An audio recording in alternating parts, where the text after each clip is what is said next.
That's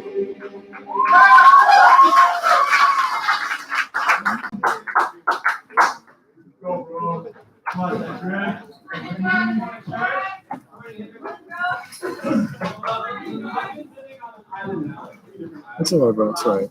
19 years. And I still find it really hard to just grasp the ocean. I find it overwhelming, and certain parts about it just really difficult to conceptualize, right? Like somebody can tell you that at this time of the year, well, you'll see 40 or 50 foot waves. But you really don't grasp it until they say, well, it's equivalent to the size of a big rig or a semi-truck coming at you at 20 miles per hour, right? And you go, whoa, those are big waves, I guess. Right? Or that if someone was to say to you that the deepest part of the ocean is 36,000 feet deep, you're like, oh, that's interesting. Until they tell you that if you were to drop Mount Everest to the bottom of the Mariana Trench, that there's still be a mile of water back to the surface. It's overwhelming. It's hard to conceptualize. Scientists even find it hard to conceptualize what is out there. They've only discovered about 5 to 10% of what's there. Species, all uncharted parts of the ocean. And yet there's still something that's even more mysterious and even harder to conceptualize, and that is the love of God. I'd like to share a scripture with you guys. It's in Ephesians chapter 3, and this is the Apostle Paul preaching or writing a letter to the church there. And I'll start in verse 16. It says, I pray that out of his glorious riches, he may strengthen you with power through his spirit in your inner being, so that Christ may dwell in your hearts through faith. And I pray you, being rooted and established in love, may have power, together with all the saints, to grasp how wide and long and high and deep is the love of Christ, and to know that this love surpasses knowledge, that you may be filled to the measure of all the fullness of God. Now to him who is able to do immeasurably more than all we ask or imagine, according to his power that is at work within us, to him be glory in the church and in Christ Jesus throughout all generations, forever and ever. Amen. Amen. The scripture is saying that we can spend our entire lives, and that we should spend our entire lives trying to visualize, to conceptualize the love of God, how big and wide and long it is. And yet we will fail, because even Paul, through all he's been through, all his experience, all the places he's been taken out of, all the victories that he's seen, he says, I can't do it. It's immeasurable. It's more than even I could imagine. As we reflect on all the wonderful things that God has done for us, all the things that he's pulled us out of, guys, that's only a drop in the ocean of what is the love of God. With that, I'd like to welcome all of you to the Honolulu International Christian Church. It's only fitting that we have the privilege of a guest preacher who is a former lifeguard, former pro bodyboarder, scuba diver, David Kelly, visiting from the...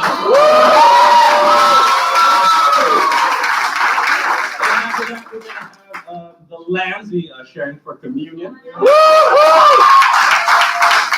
Then still preaching on the contribution. To kick off service, I'm going to have my dear brother Josh pray for us. Let's go ahead and pray. Father, we are grateful to be here today. Not another day just to hang around and fellowship, but today to fellowship and honor you, God. I pray when David speaks the very word that comes out of your mouth, that we really understand the love that you gave us, God. Take the scriptures to our heart to understand that you're trying to get us to change our lives, change our ways, God, for the better. Father, I pray for every service or every person that's speaking today, that they speak the very words of God, Father God. And I pray that we do not dilly-dally or we don't make fun of anything, but we take it seriously today, God. We love you. We thank you. In Jesus Christ's name, amen. Announcement, bro! All right, our first announcement is, you know what? There's nothing greater than when a family member returns to home. I want to just welcome back our sister Gigi.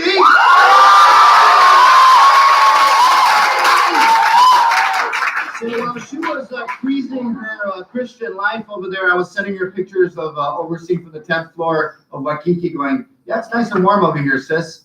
Can't wait for you to get back. Well, of course, we want to welcome the amazing Kellys from Cohen. And today, we will not be having leaders meeting. I will just be meeting with a couple of the shepherds, and we're gonna be meeting with a couple of shepherds. So, not no business. Then on December 12th, we're gonna be having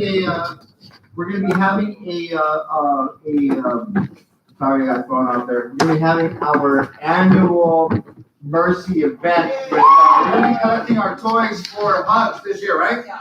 So, are we gonna stay with Hugs, or is that just what it is this year? We're going to stay with Hugs. Okay, we're gonna stay with Hugs. Now, here's the thing: is bring any toy, but don't bring dangerous toys. Just don't do that. Okay? And we say this every year, but even in Los Angeles, you'll be surprised what kind of toys show up at the door. That's why we want them unwrapped so we can actually see what you're bringing over there. Now, here's the thing: is a lot of us will go, yeah, I'll get it last minute, but some of you guys are already going to the store shopping for your own personal stuff. Just get the toy while you're out there. It's going to be amazing. Bring it ahead of time. It'd be great. Remember when you were growing up and your parents gave you a paper bag with some Army men? Maybe that didn't happen to you? No, just me? My parents don't love me? Okay, so that's what happened to me. We got paper bags and Army guys. They took to divide the Army guys. My brother always seemed to get the sniper. I never got the sniper. The season is very hard for me. But please bring that up there. And then following on December 14th would be super amazing, because we're going to have our Next Step Shelter event that's sponsored by Mercy. It's going to be a great Mercy moment. We're going to have entertainment. We're going to have food, but it's not going to be for us. It's going to be a time of giving. And I pray that your heart, you're not just having a Mercy moment twice a year, but you're going out of your way to really represent what Mercy represents, is to give relief, to give refuge, to give love to everybody on a daily basis, not just around Christmas time. Well, now, Mary, we are going to have entertainment, correct? Yes. What can we be expecting over there? We're going to have hula. Ooh. Okay. Nobody called me up for the audition. Go ahead. That's all I got. You did that? Oh, we like it. Oh. We all pretty good. We'll have the four, No, The the tail. five tenors. Five big- Is this on Facebook or YouTube? No, That's all. I have some sad news to report to you. Combined with the big fat face from last year, we all lost about maybe 100 pounds. Is there a way that the swines just show up? Okay. All right. So, are you accepting auditions at this point, or are we already booked? No, still accepting. Okay. So, if you want to audition and you want to give your own talent in there, please run it through Mary, as she will be putting together the entertainment for that night. We want to see Brother Chris. Are you going to be one of the picks this season? No. Okay, all right, well, there's still openings for the big fat pigs. Let's see, December 18th through the 20th is our 2019 Winter Workshop. Hey! No, I wrote it down as December, and my wife told me it's January, and I said this last year, you know what, I just can't wait for it to be here. I think that's what's going on. So December 18th through the 20th on January. The pen is blue. We'll be having our 2019 Winter Workshop entitled what? Great Boldness. What is it called? Great Boldness. Not quite convinced yet, but that's what it's entitled. So please book your dates. We're already having about 25 people coming in from Los Angeles and San Francisco, and quite possibly we might even have someone visit from New York City. I don't know why I'm saying that, but it is possible. Let's see. So Carrie and I will be leaving for LA between the 16th and the 19th. Is that correct? 14th. That's what I said. 14th to the 19th. If she said it, I said it. And so while we're away, the Joneses will be heading up the South Shore region, and the Sloans will be overseeing the Central region. And any shepherding or concerns, if something really your house is burning or anything like that, call Joe and Mary. They're used to getting those calls. And then let's see, we'll be having our staff meeting this Tuesday, 10 a.m. We'll be meeting up at the Poly. I'm not going to tell you what we're going to do, but please bring your shoes. If you can't hike, you probably want to sit this one out, or at least for the hike part, we're going to go up there. We're going to do something really special. We're going to be up at the Poly. Right? The Poly Lookout. So that's all the announcements we have. unless I'm forgetting. And thank you very much from the Becks, for everybody who moved the Becks in. They really appreciate your help. The house is super lovely. We can't wait to have the barbecue. Amen. At this time, we're going to continue with our service. We're going to sing one song before we take it. One more. Our sister Kiana is still visiting here.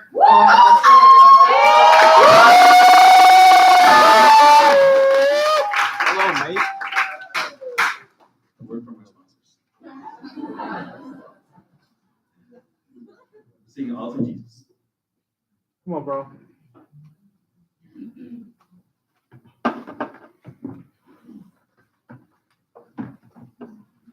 All to Jesus I surrender all. To Him I freely give.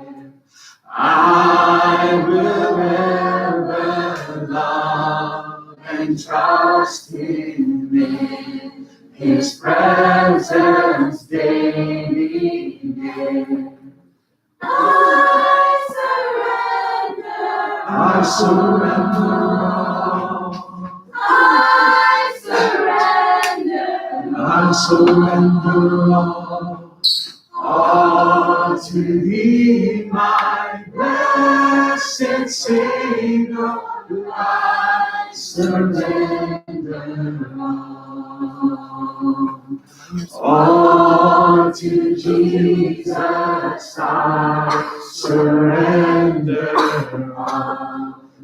At His feet I bow.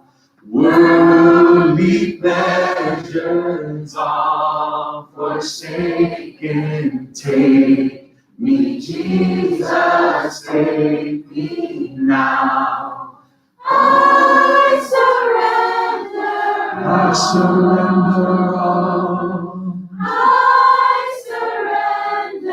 I surrender all to Thee, my blessed Savior. I surrender all to Jesus. I surrender all. I give myself to Thee. Fill me with Thy love and power. Let Thy blessings fall on me. I surrender all. I surrender all to Thee, my blessed Savior. I surrender all.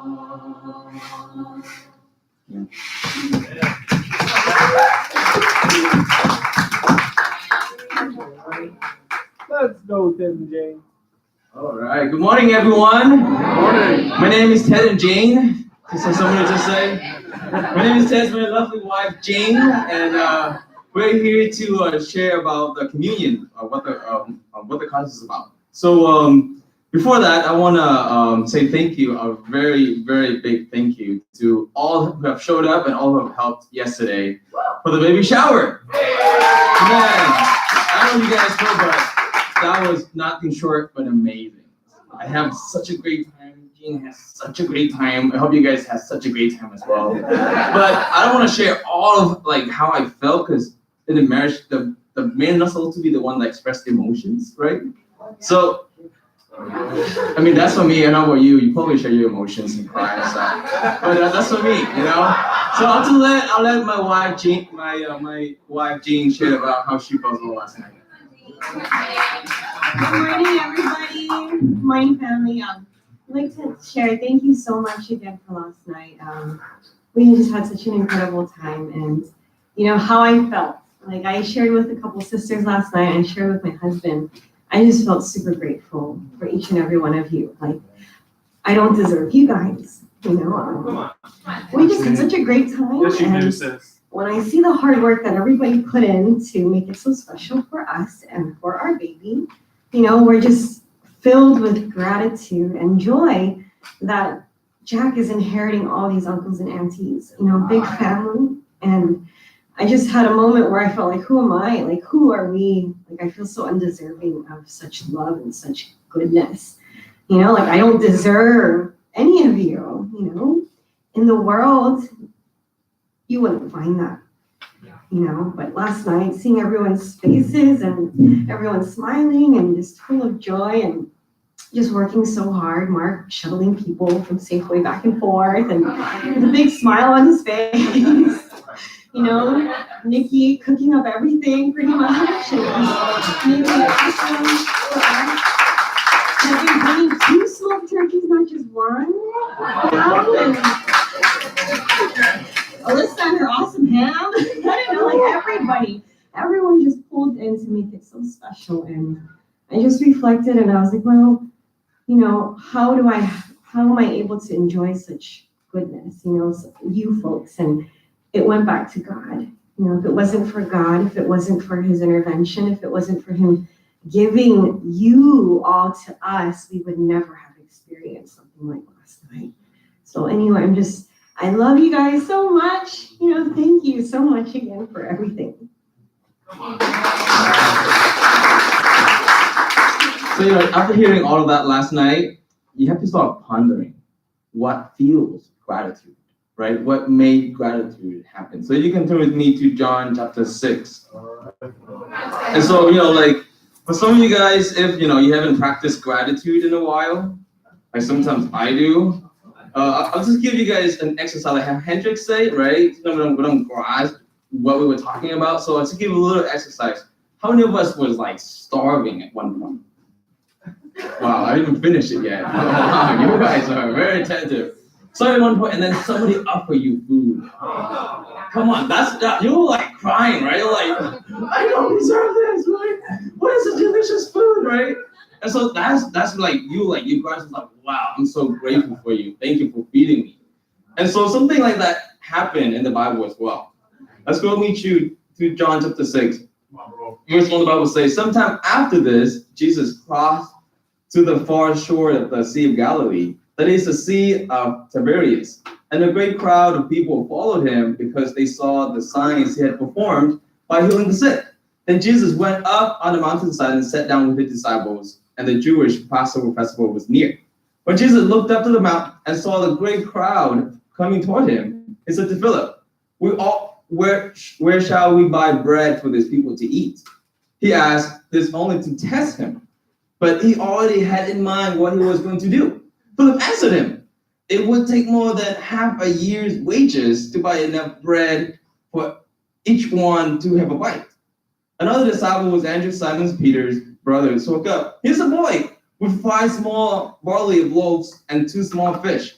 But how far will they go among so many? And just stop here real quick, right? And you're like, can you get a sense a little bit of like hangry going on? It's like he's like irritated. It was like, sure, thanks, boy. You mean like, how far can this go, right? Then Jesus said, have people sit down. There was plenty of grass in that place, and they sat down. About 5,000 men were there. Jesus then took the loaf, gave thanks, and distributed it to those who were seated as much as they wanted. He did the same with the fish. So just up here real quick. So just imagine, right? You are that boy. Okay, so back then, children is not like today, right? You oh, Jack, we love you.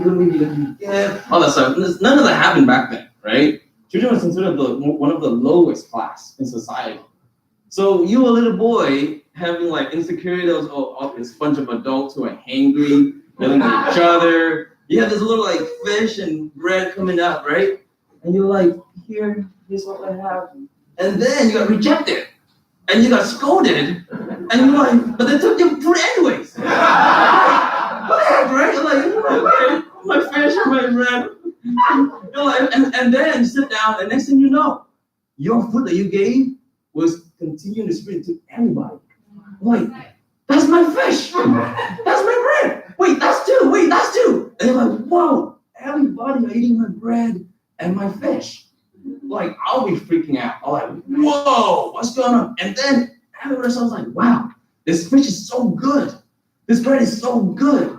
And they were all so grateful, right? What a swirl of emotions, right? You go through as a little boy. So just imagine that, right? Just if you were there as one of the 5,000 and you got this treatment, how grateful will you feel? You'll be super grateful. And that's feel gratitude. It's just simply giving. Even if it's small and as insignificant as a loaf of bread and fish among 5,000. So we have to take back to Jesus, right? Who is what? Our ultimate giver.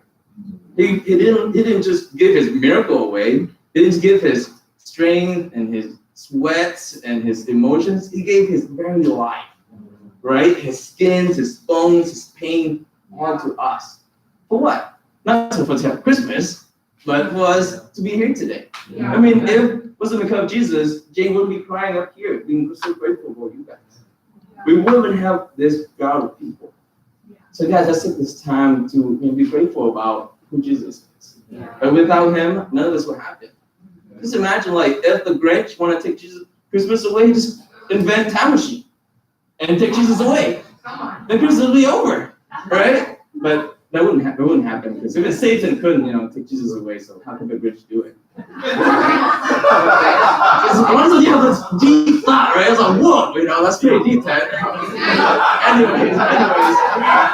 So let's take this time to be grateful about Jesus. And with that, let's stop now. Let's pray together for communion. Heavenly Father, thank you, Father, so much for this time, Father, for dying on the cross for us and was born into this world. So we can enjoy this time together, Father. The time for my wife, it's a favorite time of the year. I mean, besides all these decorations, all the Christmas songs, mostly because she gets to remember about you more, Father. About how you were born in this world as a poor boy, but then you died for us as the greatest king ever. Thank you so much, Lord, for what you're giving to us. We don't deserve it at all. I pray for this time be the time for us to be able to sit down and eat the bread and the juice and remember how you died for us. Thank you for all you've done. Amen. Amen.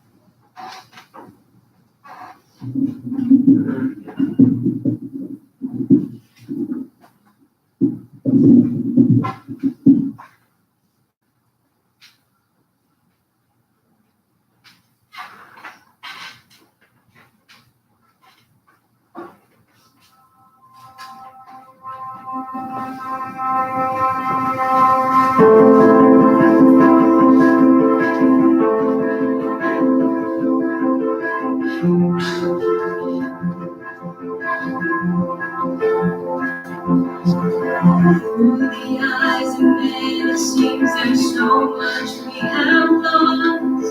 As we look down the road, all the prodigals have walked. One by one, the enemy has whispered lies and led them on astray.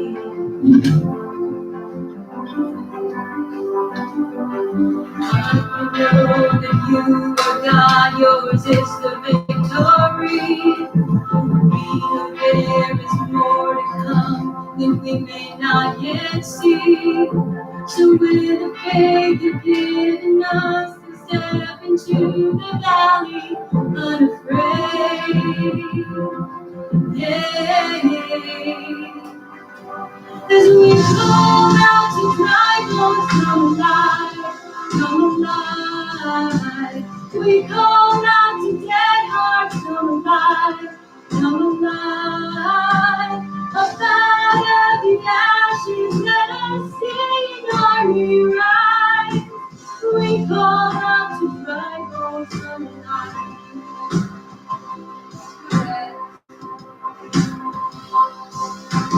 God of endless mercy, God of unrelenting love, rescue every daughter bring us back the wayward son. And by your spirit breathe upon and show the world that you alone can save. You alone can save.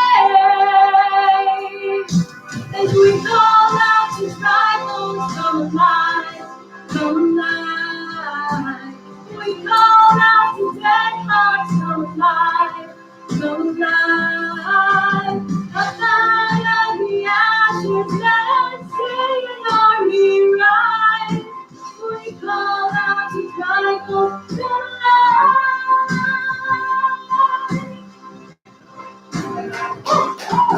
So breathe, oh breath of God, now breathe, oh breath of God, breathe, oh breath of God, now breathe. So breathe, oh breath of God, breathe, oh breath of God, breathe, oh breath of God, now breathe. As we call out to dry bones, come alive, come alive. We call out to dead hearts, come alive, come alive. Up out of the ashes, let us see an army rise.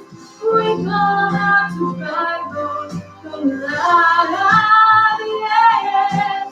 We call out to dry bones, come alive.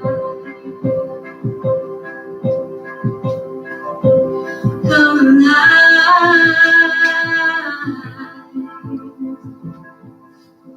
come alive.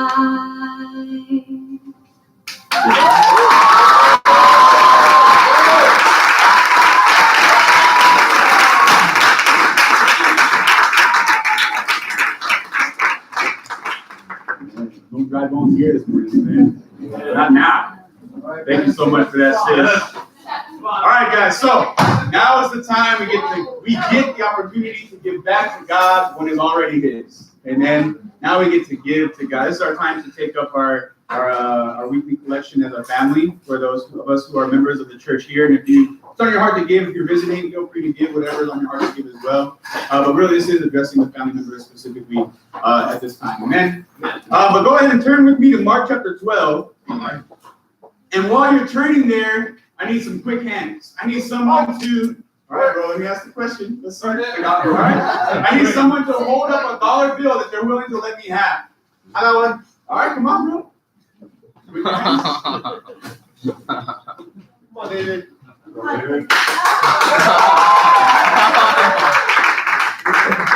sure. That's a $1 bill, bro. Oh, this is a bill, all right. Oh. Wow. You good? Yep. Good. All right. Okay. And $1 bill. The real, bro? All right, let's see. Let's put that to the side for now, man. Don't worry, I'll fix it. Amen. But what I wanted to look at here in Mark chapter 12 was an account of Jesus himself, God himself, watching the people as they gave their contributions to the Lord. Amen. We're going to start off in verse 38 here. I want to read this to start off with what was going on with Jesus prior to, what was he talking about prior to going and watching the collection. And in verse 38, he said, this is Jesus, and the title in mind, it says, warning against the teachers of the law. All right. It says, as he taught, Jesus said, watch out for the teachers of the law. They like to walk around in flowing robes and be greeted with respect in the marketplaces and have the most important seats in the synagogues and the places of honor at the banquets. They devour widows' houses and all for show and make lengthy prayers. These men will be punished most severely. That's pretty intense, right? So right here, who's he talking to? He's talking to the leadership in the Jewish culture at the time, in the Jewish church at the time. He's talking to the leadership saying, hey, the leadership there is corrupted. They like to show off. They make a mockery of God, really. They're collecting for themselves. They show off in their robes. They take the seats of honor. And in fact, they even steal and take away the houses of our widows. All right? Then he goes and he sits across from the collection of the Jewish leaders. They're taking up collection in the temple. Okay? And he sits across from them, and this happens here in verse 41. Jesus sat down opposite the place where the offerings would be put, were being put, and watched the crowd putting their money into the temple treasury. Many rich people threw in large amounts. Okay, so right here, Jesus, the first thing we got to see is that God does see us in our giving. Jesus was watching these people give. God was physically watching these people give to the temple. Amen. So that means what? God is watching us give today. Or God is watching us not give today. I don't know where you're at, right? Where you're going to be at after this. Amen. But God is watching the giving. And he's watching these people come in. And it's not a sin or wrong to be rich by any means. But where he sees these people coming and dropping what they had in the temple courts would be these wooden boxes. Okay? And they would come, they had coinage. They didn't really have like pieces of paper, probably because of just how easily this rips. Like a old bill or whatever, right? Easily ripped in half. And so they didn't have like the dollar bill. So when people would come with money, you can like hear it going in, right? All this money falling in, the coinage falling in. So it was almost like a speculation, or like how do you say, a spectacle, right? The people would come in with large amounts and be like, "Oh, look how much I'm giving. Is YouTube here? Am I going to get likes for this? How many followers am I going to get for giving this amount? Make sure you get my face and put me in the tag, the hash mark at the bottom, so I can get credit and I get a tax write-off for what I give. And all these extra followers, I'm going to get reimbursed later on in life because I'm giving online and everyone can see what I'm doing. I want credit for my gift to God." Right? So that was kind of like what was happening here. Jesus was seeing all these people giving out of their wealth, giving to make a spectacle of it, right? Not really a sacrificial gift, but more so like, I'm just gonna, hey, here's some chump change, God. Good week. Here's $5, even though I make about 20 grand a week or whatever. I don't, but these guys, right? That's what I say, right? Here's $5. It's not a sacrifice for me. I spend more on my coffee in the morning, so here's $5, right? So that's happening. These people are giving so much money, right? And then let's pick back up here. In verse 2, it says, "But a poor widow came and put in 2 very small copper coins, worth only a few cents." This widow was probably not even acknowledged when she walked in. In the shadows of all this other celebration and showing off of giving all this luxury, right? This extravagant giving. And this widow comes in, minding her own business. She's focused on, I'm not here to make a spectacle of my giving. I'm not here to show off. I'm not here to like, hey, make sure you see how much I put on this check. She came in like, I'm here to give to God. Yeah. That is why I'm giving. Jesus didn't come to see how much people were giving. He was coming to see how they were giving. Amen. Today, God is not worried about how much you're giving. He's worried about why you're giving and how you're giving. Are you giving from a sacrificial heart? A heart that says, God, I trust you. I trust you. It's not about trusting you. If I'm a millionaire and I'm giving you $5, what trust level is that?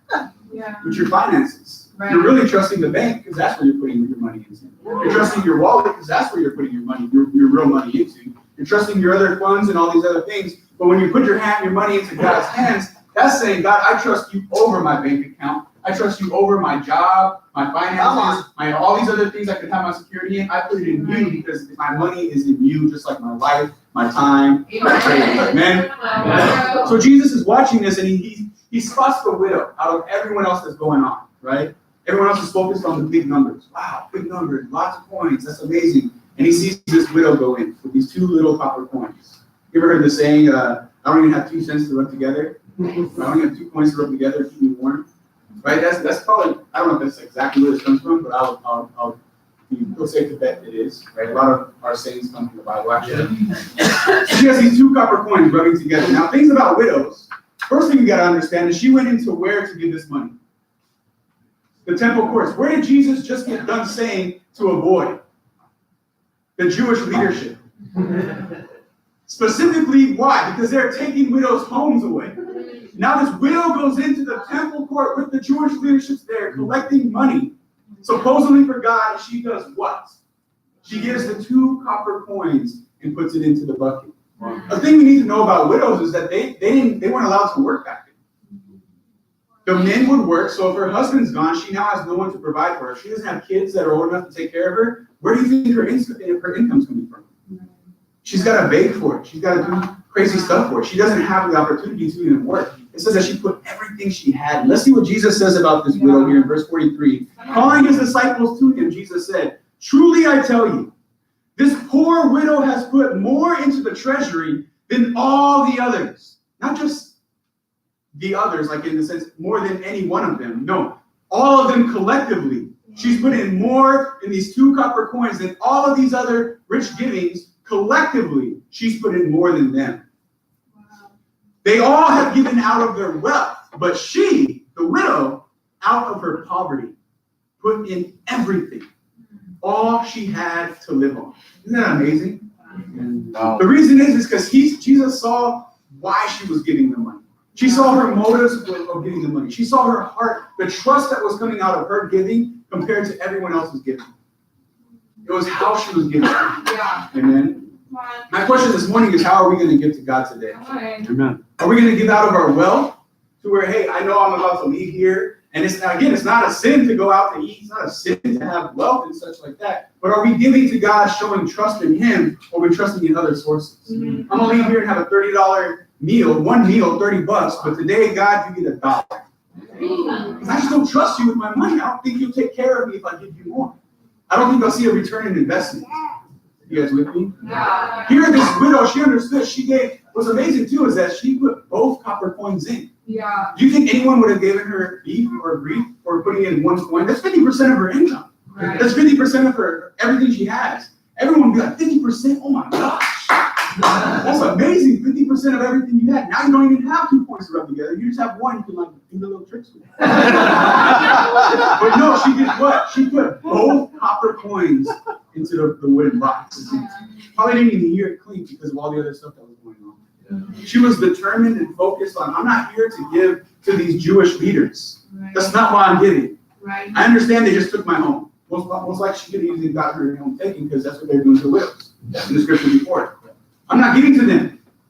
I'm not here saying, hey, I'm going to pay pastor's electricity today. I'm here to pay the church. I'm here to fund the church. That's not where our money is going. If that's where our heart is to go, we don't understand the value of the money we're giving to God. Right. We're seeing it in a worldly aspect. When we give to God, we have to understand you're giving today to God Himself. You're giving your pleasing sacrifice, saying, God, I trust you more than my bank account. I trust you more than my job. I trust you more than the income I have. I trust you more than anything else in my life. And this is showing you, putting my money where my mouth is. I'm trusting you right now. Yeah. This is an example of me trusting you this week coming into next week. Oh, Are we going to trust God today? By giving Him the pleasing sacrifice like the widow. She understood where the money was, or the value of her money. And then when we look, bro, I asked for $1 to give. You gave me this. Amen. When we don't understand the value of money, we might as well just get rid of it. It's worthless. It's not going anywhere anyways. We pretend to give it to God. Come on, bro. But we don't. It's $100. Who cares? Come on. It's just money. It's just money. Sorry, guys.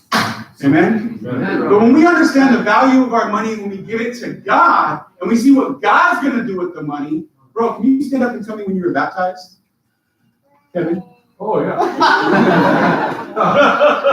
Oh, July 4th, 2016. Amen. When you give it with the mindset of giving it to God. Amen. Can you stand up and tell me when you were baptized? Amen. That's where your money goes when you give it to God. Amen. Says, you're pregnant. Bro, can you stand up and tell me when you were baptized? On November 2010. Amen. 2010. And you can go around the room and see these amazing things that happen. When we give to God and say, I'm giving to God regardless of what else happens with it, regardless of anything else. This is my sacrifice saying, God, I trust you. And I want to see what you can do in the world for your purposes. There is a return in investment when we give to God for His purposes. It's not like we're saying every week, oh, this is me getting rid of my money. It's a waste. I need this money more than God does, so I'm not going to give this week. Right? And we say these things because we don't believe that there's a return in investment for it. You guys with me? This widow here understood. She was willing to give up both copper coins because she knew that there was going to be a return in investment, if not on earth, then in heaven for sure. And she was giving to God. Jesus saw this. Who's the ones who put Jesus on the cross? The religious or the Jewish leaders.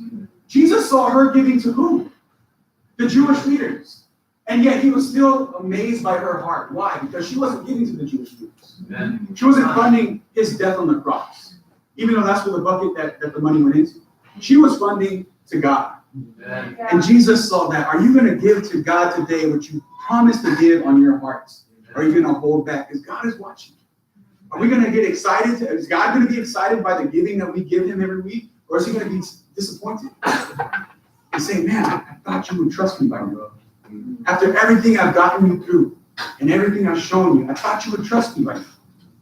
Let's be like the widow here and trust God with our life by giving him, putting our money where our mouth is. And we made a pledge to God to give. This is our opportunity to show him that we trust him today, that we love him today. And with that, to God be the glory. Thank you, guys.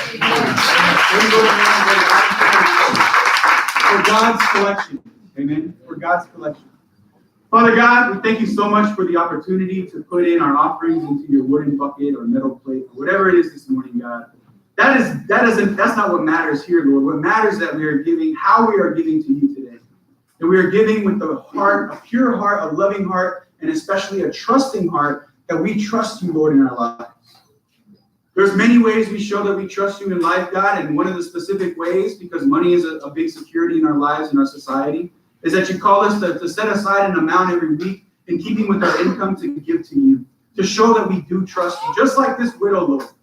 You pointed her out, and you put her in your word so that we have an example of what it looks like to give to you everything we have, trusting in what you can do around us and through us. None of us would be here today if it wasn't for others who trusted you in such a way.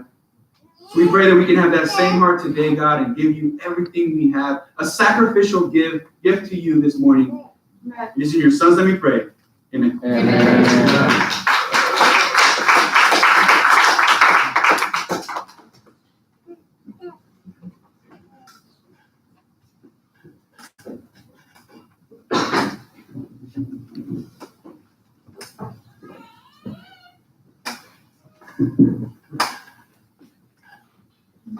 For the passing, we're singing Father, I Adore You, and we're going to sing in rounds. The men will lead, and the women will follow.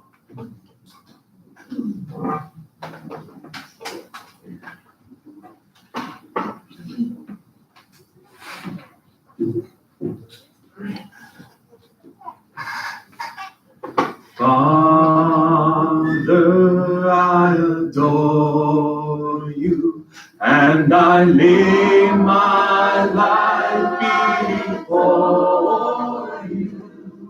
How I love you, Jesus,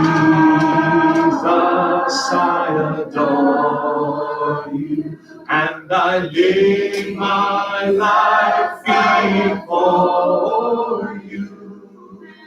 How I love you, Spirit, I adore you, and I lay my life before you. How I love you, Father, I adore you, and I lay my life before you. How I love you, how I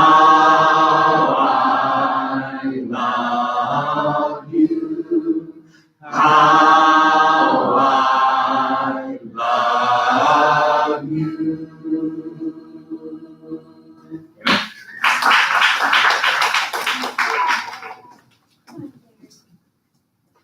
Stand up.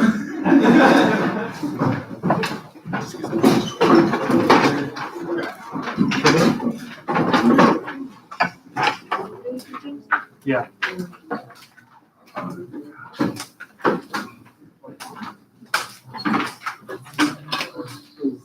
Would you release from your burden of sin? There's power in the blood. There's power in the blood. Would you believe our victory reign? There's wonderful power in the blood. There's fire, wonder-working power in the blood of the Lamb. There is fire, wonder-working power in the precious you be free from your passion and pride? There's power in the blood. There's power in the blood. Come forth, friends, into Calvary's side. There's wonderful power in the blood. There's power, power, wonder-working power in the blood of the Lamb. There's power, power, wonder-working power in the precious blood of the Lamb.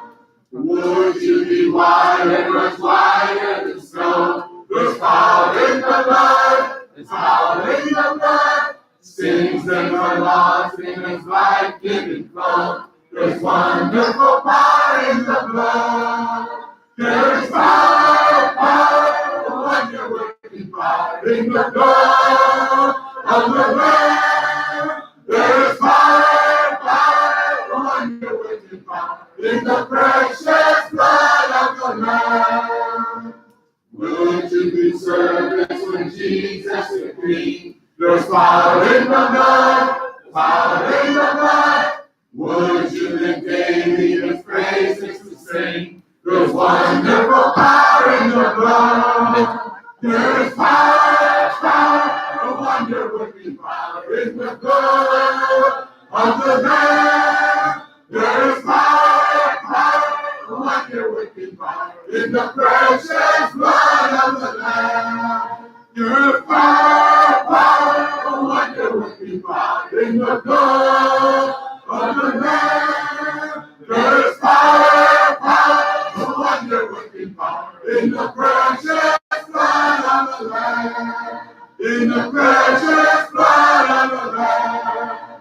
In the precious blood of the Lamb.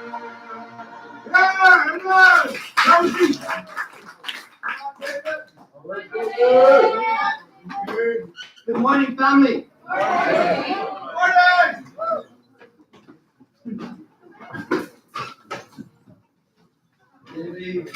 Anybody have any tape?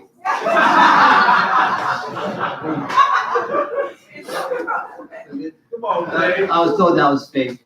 That was fake. Does anybody have a struggle moment there? I can use that. Starbucks. Well, my name's David, and I'm my beautiful wife Beth and I we lead the church in Kona. And we've been having a great time out there. We moved out there a few years back, and the church is awesome. The family over there, just a beautiful, amazing. I think we're getting a baptism today. I understand. But title of my lesson this morning, Shape of the Heart. And bear with me. Sometimes I feel like my sermons are a bit long. And the problem is, once I get going, I'm too lazy to stop. Hopefully that's not the case today. Sometimes I can tell how long it's going to be. How heavy my papers are. It's kind of like today. But the heart, right? In Greek, it's kardiba. And it occurs over 1,000 times in scriptures. And it's the most common anthropological term in scripture. Well, that was a tough one from wine, I don't mind me. I surfed a lot of low tide days too. But it denotes the person's center for both their physical, emotional, and intellectual being. And recently, it was thought until recently that the brain controlled the heart. But a modern medicine revealed that 40,000 more receptors go from the heart than from the heart to the brain than from the brain to the heart. Wow. And the heart actually controls the brain. Yeah, if they wanted to know before modern times, all you had to do is read Proverbs 4:23. It says, above all else, guard your heart, for it is the wellspring of life. All life comes from our heart. It comes from our heart. So biblically, though, the heart is the center of our spiritual being, where our feelings, our emotions, our desires come from, our motives, where they come from for our lives. There's sayings about heart, right? People talk about it a lot. People say, this brother's got a big heart. He's a very serving brother. He's like always there for you. Reminds me of Kevin, a big-hearted guy. A big-hearted guy. And he's got a big mouth to go with it.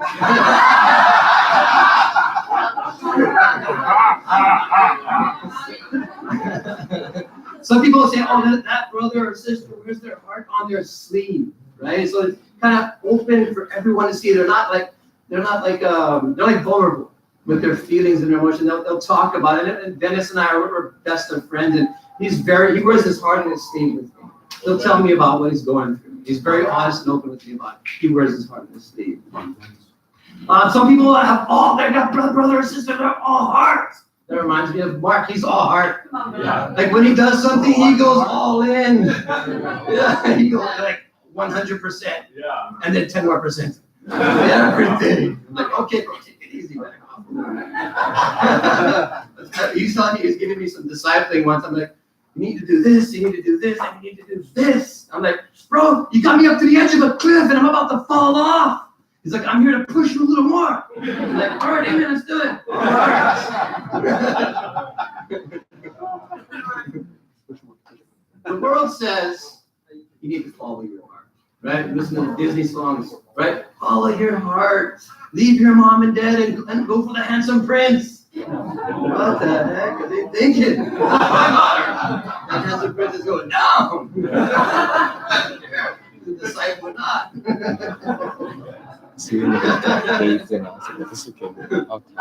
Jeremiah 17:9 says something quite different. It says, the heart is deceitful above all things, and beyond cure, who could understand it?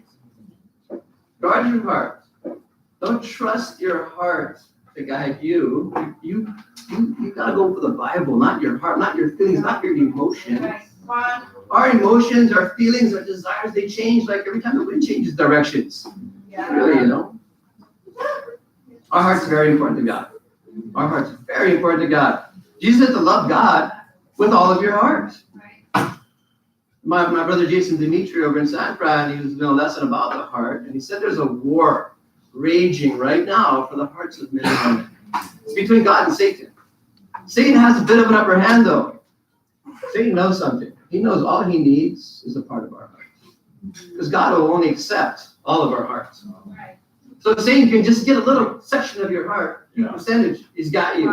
He's got all of you. All he needs is a little bit. God says, I want all of your heart. You're only going to find me if you seek me with all of your heart. Not 99.9%. You got to seek God with all of your heart. It's very important for us today to make sure that our hearts, this morning, and that's my prayer, is that each and every one of you will come away from this lesson and make a decision to seek God with all of your heart. To give God all of it. It's Christmas time. This is Jesus' birthday month. Right? So let's make a decision right now, before I get into the lesson, to give God all of our heart. Then I'll have the scriptures to back up your decision that you already made. Point number 1, man's wicked, deformed heart. Now we'll be reading from Genesis chapter 6, but back in Matthew 24, his disciples asked him when the end would come, when Armageddon would happen, when the temple would be destroyed, all these things would happen. He's like, when is the end? Everybody wants to know, when is the end? So I can get ready. Well, Jesus said something like this. He said, it's going to be like it was in the days of Noah. So let's go back to the days of Noah. What was it like back then? All right. Genesis chapter 6, I'm going to try reading verse 5.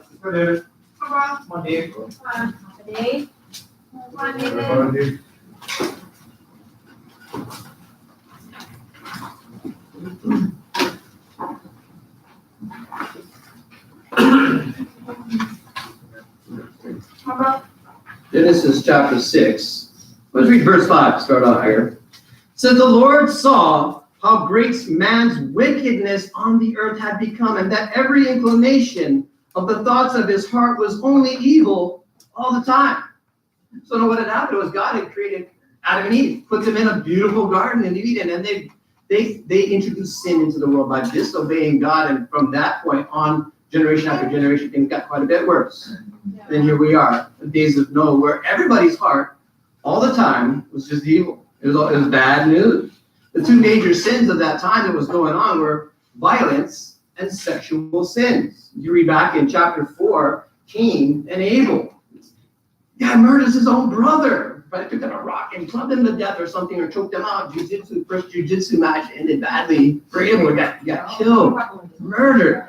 And then sexual sins, those, in chapter 6 and verse 1, it says that when men began to increase in number on the earth, and the daughters were born to them, the sons of God saw that the daughters of men were beautiful, and they married any of them they chose. Then the Lord said, my spirit will not contend with man forever, for he is mortal. His days will be 120 years. The Nephilim were on the earth in those days and also afterward. When the sons of God went to the daughters of men and had children by them, they were the heroes of old, men of renown. So what was happening here, it says, talks about these little obscure things of the daughters of men and the sons of God. And historians and biblical scholars have argued back and forth what this really means. The reality is there's some kind of sexual sin going on, whether it was fallen angels having sex with women and coming up with these messed up kids, or it was demon-possessed people having sex with the women. Whatever it was sexual sins. And then we had this race of giants known as the Nephilim that came into the earth. Basically what happened was Satan came in and somehow corrupted the gene pool of mankind and made things really messed up. And it was just sexual immorality is what it was. And violence. And all the time. Everywhere. And the reality for us today is if you want to know what it was like in the days of Noah, just look at the news. Yeah. Just look at the news. And it is depressing. If you want to have a bad day, read the news instead of a quiet time. I was reading a news story, and not for my quiet time. But this is a tragedy that goes on. Recently in California, some dude walks into a bar with a handgun and kills 12 people and shoots himself in the head. For no apparent reason. They don't even know why he did it. Just college night. Just kills them. And then he shoots himself. I see that as a twisted perversion of Satan. 12 apostles and a suicide. And Satan loves to do stuff like that. Pervert God. The truths of the Bible and the awesome things that God did. Terrible thing that happened. These people just lost their lives. No reason. Shoots them. I wrote another story, and this is really hard for me. I was looking at the heading of the story. It basically said, don't read this if you can't stomach crazy stuff. And I went and read it, and it hurt me. It hurt me so bad. I was crying. I was just crying. It was about a 10-year-old girl in Albuquerque, New Mexico. And her mom and her boyfriend and another family member were on drugs. And they did things to this girl that I can't talk about in church. And the mother was holding her mouth so she couldn't cry out. And I have a 10-year-old daughter, And I'm reading this story about what happened. And they ended up killing her, I'm just, it hurt me. I lost sleep. My heart was hurt. I wanted to kill these guys and the mom. And I just couldn't stop crying. I can't believe people do stuff like that. It's just not right. It is just not right. This is what happens when men and women follow their hearts. Yeah. That's what happens, rather than guarding their hearts. Yeah. That's what happens. This is what happens when people make up their own morality, rather than follow the morality of the Bible. Right. That's the kind of stuff that happens. Yeah. This is what happens when we don't shove our beliefs down people's throats. They say, don't shove your beliefs down my throat. I'll make up my own morality. No. If we don't, as Christians, shove our beliefs down people's throats, Satan will. He'll do it. All he needs is a part of someone's heart to take all of their body and soul. Yeah. America needs to wake up. The church needs to wake up as well. America takes the Bible and prayer out of school, and they left it on the money. You teach kids to hate it. You teach kids to fear it. And this is what we end up with today. 18,000 homicides a year. 3,000 abortions a day. That's 1 million a year or something like that. They don't even know how many there are. People say, why won't God give us someone that's a great leader? Why won't God give us someone that can cure cancer? God's like, I did. You killed him before he was born. That's the kind of stuff. 20,000 children will be abused today in the world while we're sitting here in church. 1,000 people will be sexually assaulted today while we're sitting here in church. Who here comes from a broken home? That pain, that sadness, that fear that you felt in your broken home. Come on, Dave. 2,400 people are going to feel that today while we're in church, because that's how many divorces there are. 40,000 children will be abandoned today. And today, while we're in church, 3,000 people will take their own lives in the world. That's what's happening in the world today. That's the reality of it. The inclination of man's hearts is only wickedness all the time. What's the world's solution? The world tries to come up with solutions, right? Legislate morality. Make more laws. In Singapore, they'll kill drug dealers. It's the law. Over here, they're going to try to ban the gun. But you see, Cain and Abel killed each other without a gun. You know, you can ban gay marriage and this kind of stuff. You can get hung up in all these causes. Ban abortion, make it illegal. People still do it illegally. These are man's solutions to these problems, right? Yeah. Come on. These politicians that make these laws are the worst ones. And check it out, God gave us laws. Yeah. He was a perfect lawgiver, and we still couldn't do it. Legislating morality won't work. You can argue about it on social media, right? Everybody's gonna point out fingers at one group or another, and they'll point a finger, and there's three fingers pointing back at you. That's why I always point fingers like this.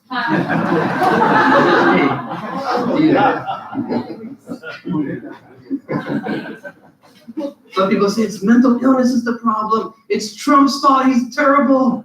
Obama was the Antichrist. All these things, right? Everybody's gonna say it's like you got what is it? The white nationalists. It's the immigrants' fault. You gotta build that wall. Josh, you made it just in time.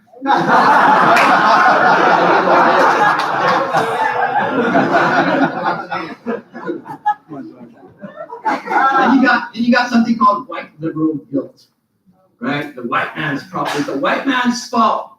We got Christian Bale said, there should be no white people leading anything in the world anywhere because it's the white man's fault that the world's messed up. Sinead O'Connor said, I'm going to be a Muslim now and I don't ever want to talk to any white people ever again. It's the white man's fault. And carry the white woman.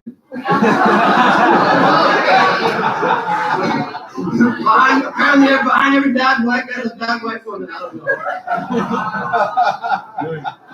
I'm here to tell y'all something. It's not a skin condition, it's a heart condition. Come on. Don't matter what color someone's skin is or where they come from or what country they're in, don't matter. The wall, there's gonna be a wall around heaven, don't freak out. We've got a strict immigration policy to heaven too. You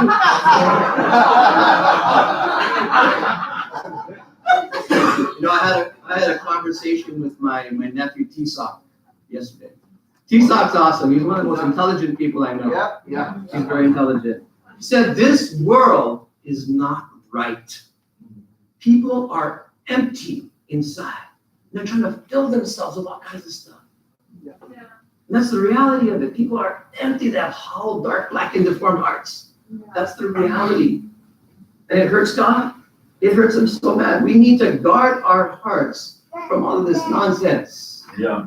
One day. We need to get our jacked up hearts in shape. Yeah. Because sitting in this room don't make you better than anybody else. Right. It really doesn't. You got a better chance than everybody else, but don't make you better than anybody else. Come on. See all this nastiness, it impacts God in a very real way. Yeah.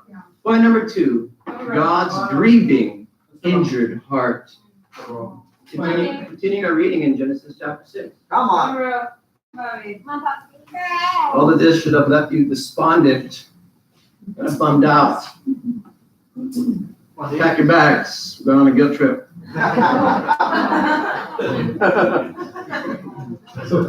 Genesis chapter 6. Mark told me, they need an inspiring lesson. Oh, I got it.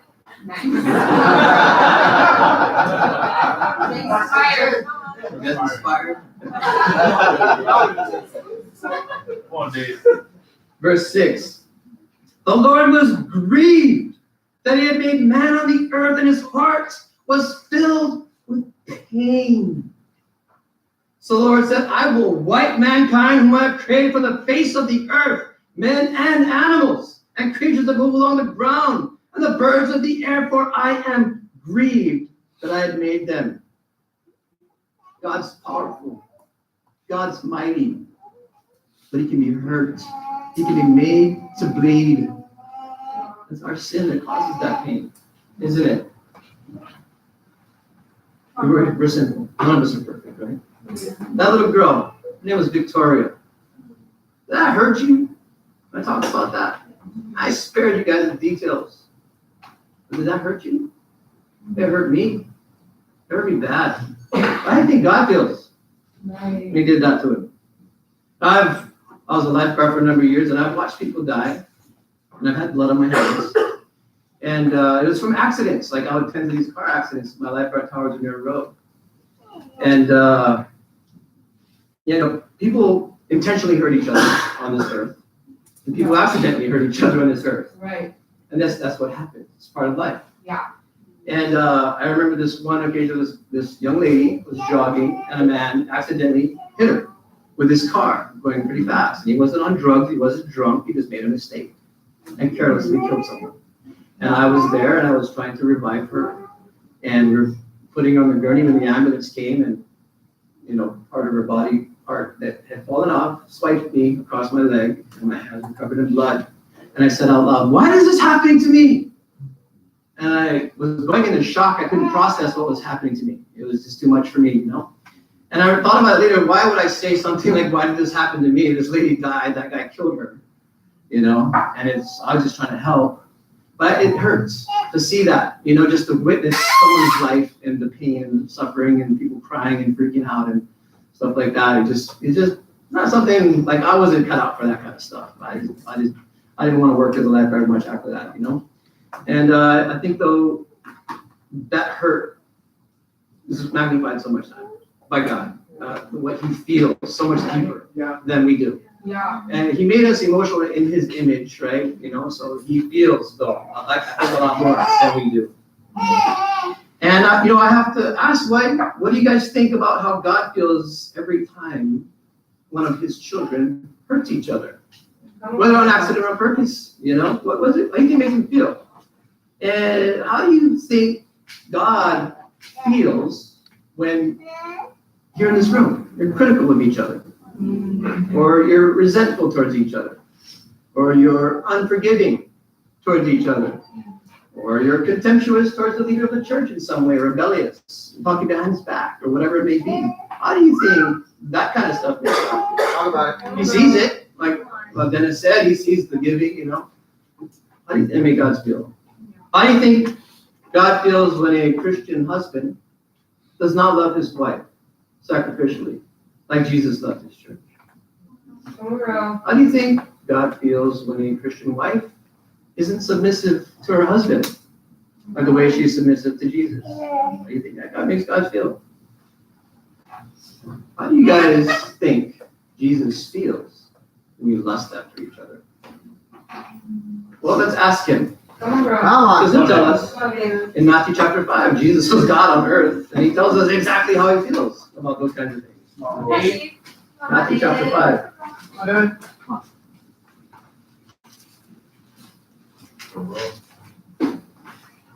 Matthew chapter 5 and verse 21.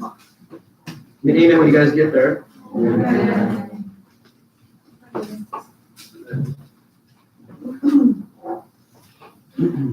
Jesus says, "You have heard that it was said to the people long ago, 'Do not murder, and anyone who murders will be subject to judgment.' But I tell you that anyone who is angry with his brother will be subject to judgment. Again, anyone who says to his brother, 'Raka,' is answerable to the Sanhedrin. But anyone who says, 'You fool,' will be in danger of the fire of hell. Therefore, if you are offering your gift at the altar there, remember that your brother has something against you. Leave your gift there in the front of the altar. First, go and be reconciled to your brother. Then come and offer your gift." This is pretty amazing here. Jesus says, if you call someone an idiot, you're in trouble. If you call someone a fool, you're in bigger trouble. It's all trouble. He said that if you're angry with someone, if your brother's angry with you, don't put your money in the collection plate. Don't take your communion. Don't even come to church. Go take care of it. Go deal with it.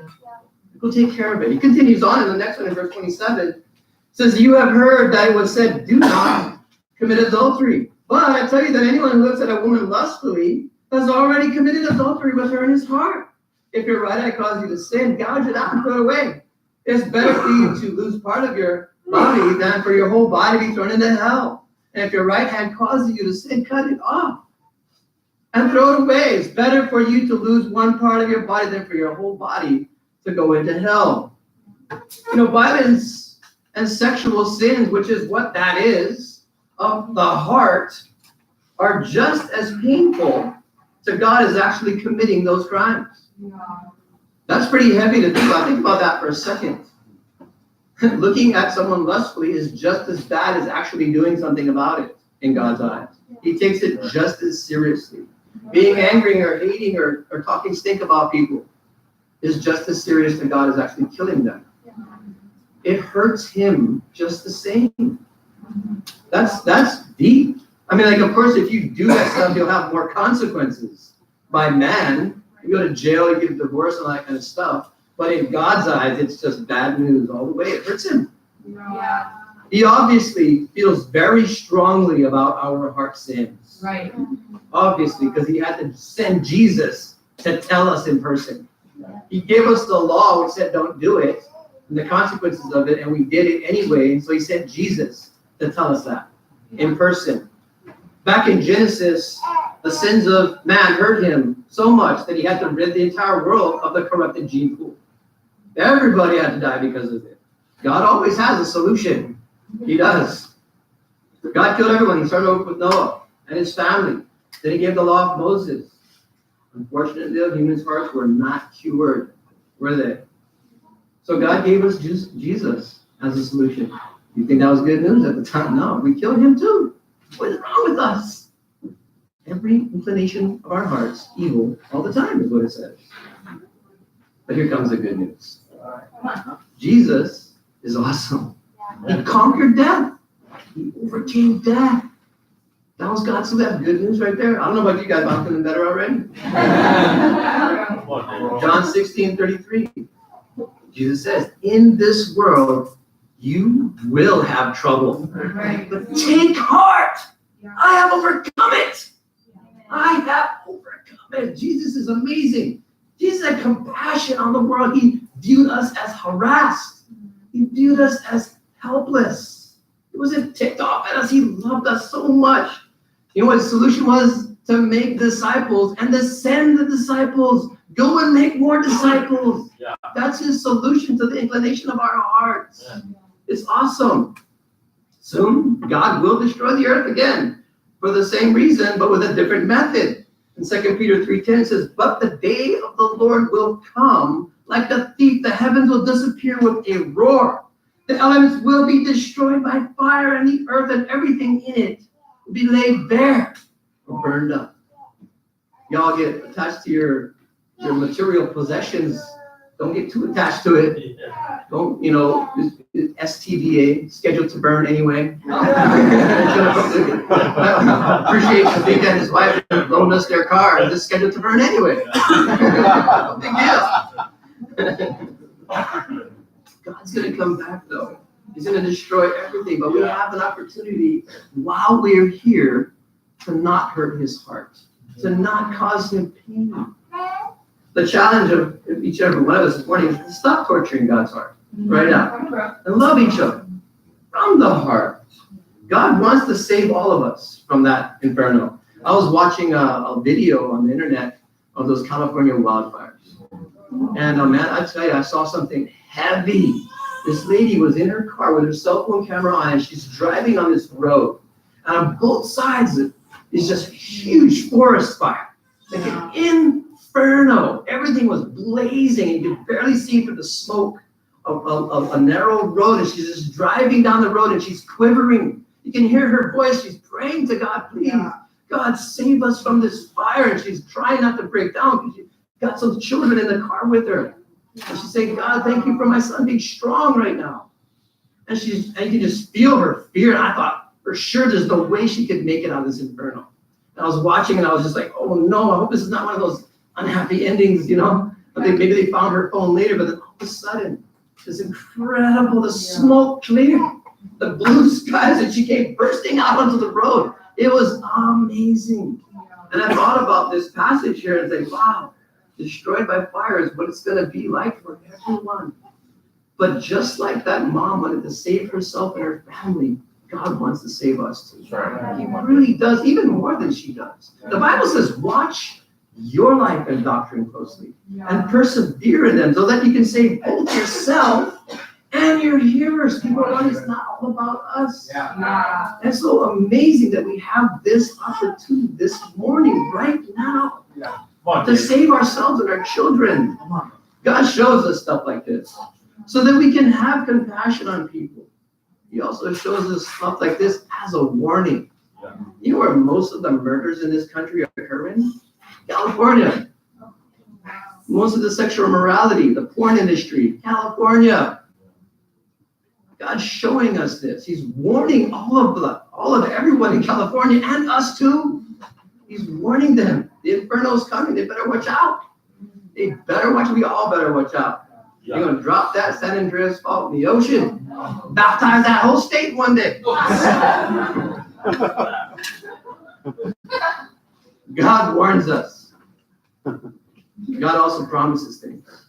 God also gives us solutions. I'm all about solutions. It's easy to point out the fingers and the problems and all the badness and all the y'all and everybody in the world, right?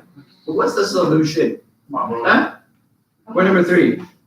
Sacrifice your heart for God. Genesis chapter 8. Genesis chapter 8, God destroyed the whole world, killed everybody, except Noah and his family, and some animals. They're on the ark for a period of time, right? They're out there, and imagine them animals get stinky in there. I got a cat, that's bad enough. You're in a boat with all that, you know, and everything. They land on dry land, come down the ramp, beautiful day, the rainbow and everything. Check it out. Chapter 8, verse 1. Then Noah built an altar to the Lord, and taking some of all the clean animals and clean birds, he sacrificed burnt offerings on it.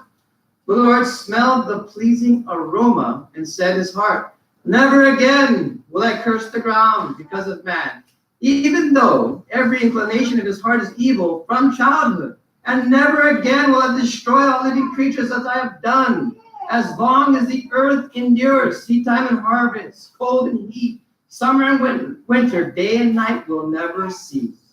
Then God blessed Noah and his sons, saying to them, be fruitful and increase in number and fill the earth.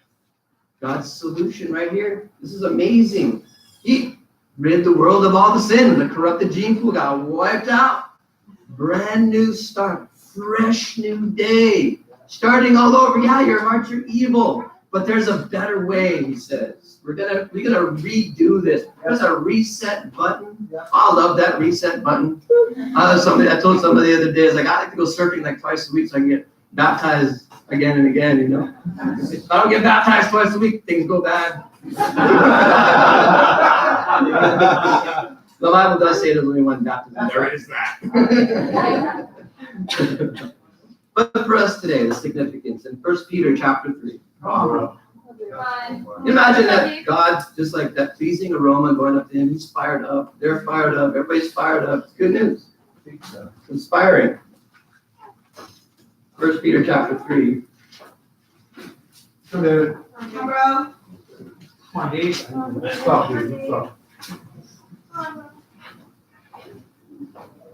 Verse 18, the Bible says, for Christ died for sins, once for all, the righteous for the unrighteous, to bring you to God. He was put to death in the body, but made alive by the Spirit, through whom also he went and preached to the spirits in prison who disobeyed long ago, when God waited patiently in the days of Noah while the ark was being built. In it, only a few people, 8 in all, were saved through water. And this water symbolizes baptism that now saves you also. not the removal of dirt from the body, but the pledge of a good conscience towards God. It saves you by the resurrection of Jesus Christ, who has gone into heaven and is at God's right hand with angels, authorities, and powers in submission to him. So basically what happens, these evil spirits from Noah's day corrupted man. Somehow they corrupted everything. So God washed them all the way in the waters of the flood. And in the same way for us today, our evil corrupted hearts get cleansed. Our whole body get not just the dirt from our skin, not that, just everything. Our desires, our motives, our emotions, everything is clean and new when we get baptized. When we start over a fresh new day, so they're going to offer pleasing sacrifices to God. Jesus, it says here, he went down and preached to these spirits, right? This is kind of an interesting thing, and I like to think that kind of Jesus went down, because those Nephilim, those evil spirits, whatever they were back then, they got chained up. I can imagine Jesus down there getting in their face. Satan, you and your daddy's plan to corrupt mankind that God made, you failed. Yeah. I'm here. I conquered death. I overcame it. I'm here now underground for 3 days. But guess what? I'm going back up. I'm going back up. I'm going to conquer all of y'all. It's too late for you guys.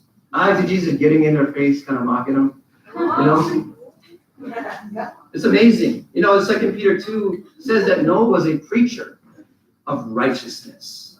He preached righteousness. It took him 100 years or so to build that ark. It took him 100 years. And you got 8 people. After 100 years. They can have a slow week. 100 years. People are desperate to follow someone these days, aren't they? Jesus' whole reason for coming was to send us out today as preachers of righteousness. What's a preacher of righteousness? Someone who preaches the Bible and lives it out with their life too. It's that simple. I have this discipleship study with this guy named Corey back on our phone out recently, and he's got all these different ideas of philosophy and other religions that are supposedly predate Christianity, all this stuff. And I'm like, dude, focus. That's all white noise out there. A disciple is not complicated. A preacher of righteousness is not complicated. Yeah. You love God. You love other disciples. And you love saving the lost. That's it. It's not complicated. Anybody can understand that. Anybody can understand that. People are desperate. They're looking for politicians to save them. Those politicians are out of their minds. Yeah. People are desperate to follow a preacher of righteousness. They're desperate for that. Come on. What does Noah do as soon as he come off the ark? He made a pleasing sacrifice to God. God wants our sacrifices today as well. He does. But is it money? A fake $100 bill? Is it your time? Is it your awesome wisdom and knowledge, or your rugged good looks, Dennis?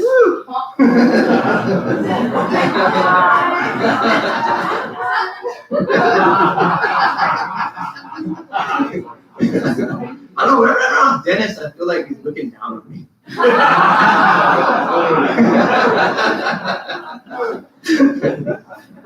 But what does God really want? Yeah, come on, From a bro. fallen man, or a fallen woman? What does he really want from us? What is the purpose of all this? Why are we here? Well, let's ask him, because he'll tell us. John chapter 21. He asks something of a fallen man here. All right.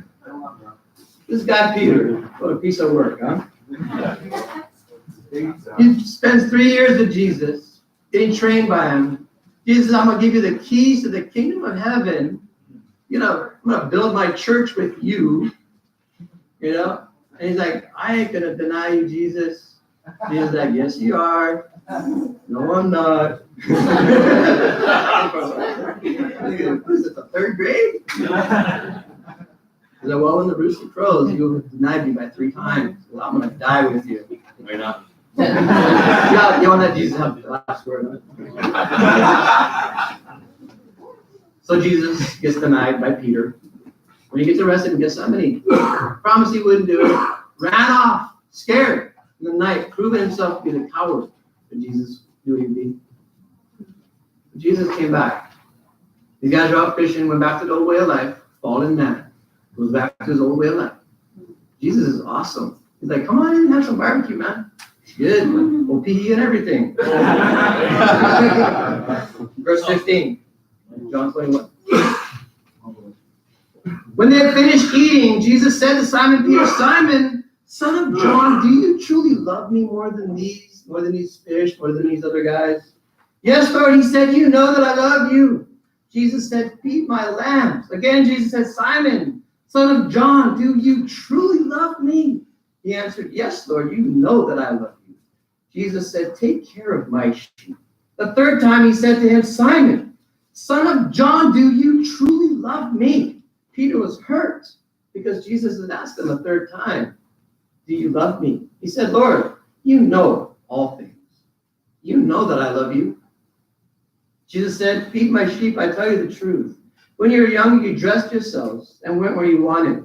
But when you are old, you will stretch out your hands and someone else will dress you and lead you where you do not want to go.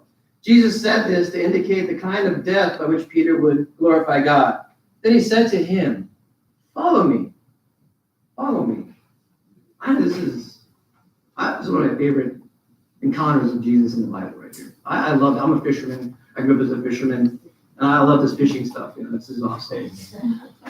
But you see, after what Peter did to Jesus, he didn't come back and ask him, where's your special missions? He didn't ask him, how's your contribution been regular? Are you sacrificially giving 10% or more? Didn't ask him any of that. He didn't demand that Peter show up on time to all the meetings of the body. Didn't ask him that. How was your quiet time? Didn't ask him that. Didn't go into your D times. Didn't ask him that. If you're taking sisters out and encouraging them on a kingdom date, Peter's like, I'm married.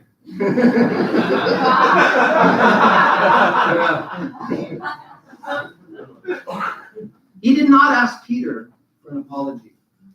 He did not demand that Peter repent. He did not tell Peter, I told you so. He didn't do that either. He didn't do any of that. He asked him if he loved him. That's all he asked him. Do you love me? Do you really love me? If you do, take care of my sheep. Where does love come from? From the heart. Jesus said in John 15, as the Father has loved me, so I have loved you. Now remain in my love. If you obey my commands, you remain in my love, just as I've obeyed my Father's commands and remain in his love. What's the outcome of love?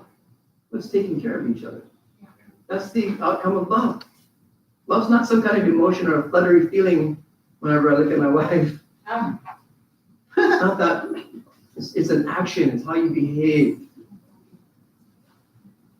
Jesus gave Peter some barbecue fish, and he asked him for his heart.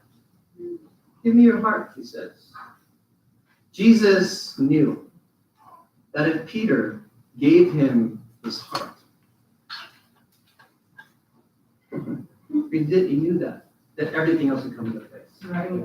Contribution, meetings of the body, all that stuff would be no big deal if you give Jesus all of your heart. Yeah. Kids' kingdom, no big deal. All of your heart. That's all he's asking for. He knew that Peter would be willing to go anywhere, to give up everything if he gave him his heart, to follow him, to take care of his children if he just gave him all of his heart. Right. Many years later, at the end of Peter's life, he writes in verse 4 of 1 Peter chapter 4, verse 8, above all, love each other deeply, because love covers over a multitude of sins. This is pretty incredible. Peter knew this from experience when Jesus forgave him from the heart. Yeah. He knew that's all it took is just love. It's pretty incredible. And Peter went and did that. He went, and people led him to where he did not want to go. His arms were stretched out. He was crucified because he loved Jesus. He watched his kids die in the mouth of the lions. Watched his wife get crucified. He would not deny Jesus because his heart belonged to him. All of his heart. He didn't hold back anything. Some of y'all can have an attitude about contribution or special missions or meetings of the body, all these things. You gotta give Jesus all your heart. Yeah. Just gotta give him all of your heart. Enjoy the fish. Enjoy the barbecue. It's awesome. Enjoy the fellowship. Do that. But give Jesus all of your heart. All of your heart. Your desires, your plans for your life, give all of it to God. Christmas is coming up. This is Jesus' birthday month. How would that be to give him as a gift to your heart? Give that to Jesus. I love the Christmas time. I love the singing of the Christmas songs. I love that stuff. And it can get really commercialized. It can get a bit stressful. I got a pile of kids I gotta buy presents for. You know what I mean? But really, it's about Jesus. We can make a decision right now to give him our heart. You know, we could give him our heart right now. We could do that. It's just a decision. It's not complicated.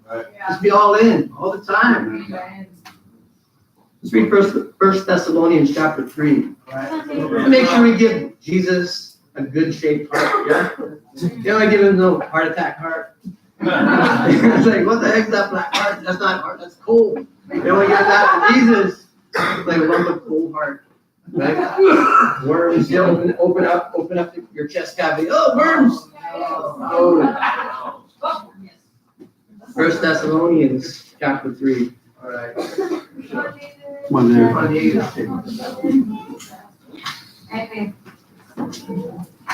First Thessalonians chapter 3, verse 12.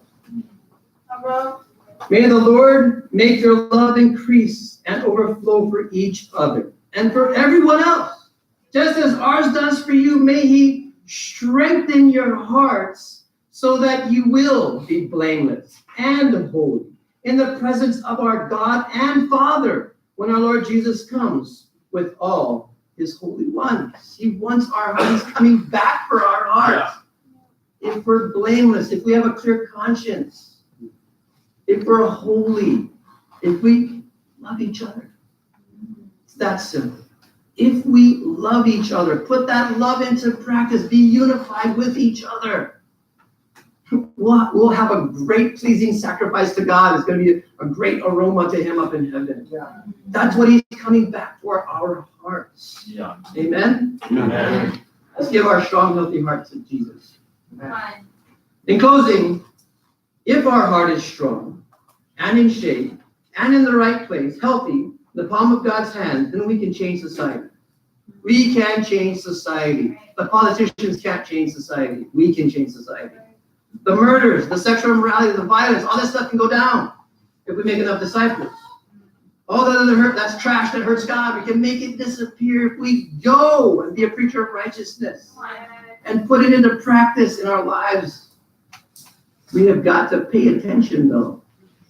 2 Peter chapter 1, verse 19 says, and we have the word of the prophets made more certain, and you will do well to pay attention to it, as to a light shining in a dark place until the day dawns and the morning star rises in your hearts.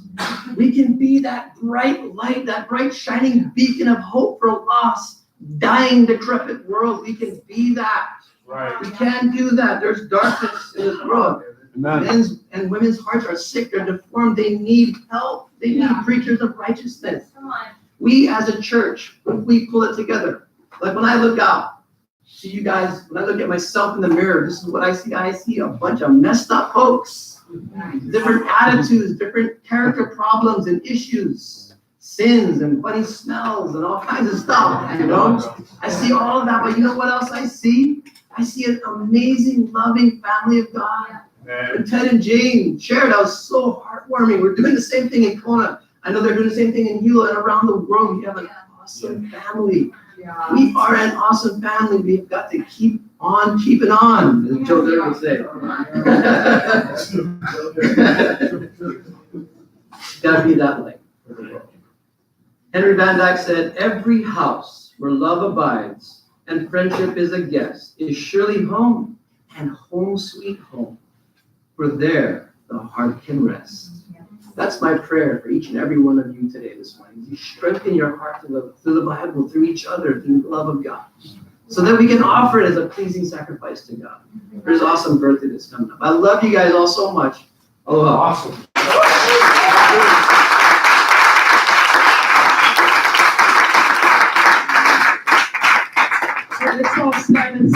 song and get turned on.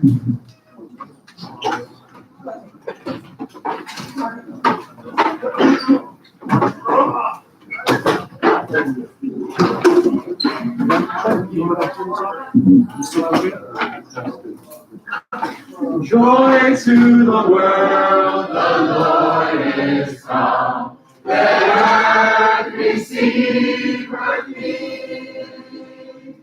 Let every heart prepare in room, and heaven and nature sing, and heaven and nature sing, and heaven and nature sing. Joy to the earth, the Savior reigns. Let men their songs employ, while fields and floods, rocks, hills, and plains repeat the sounding joy, repeat the sounding joy, repeat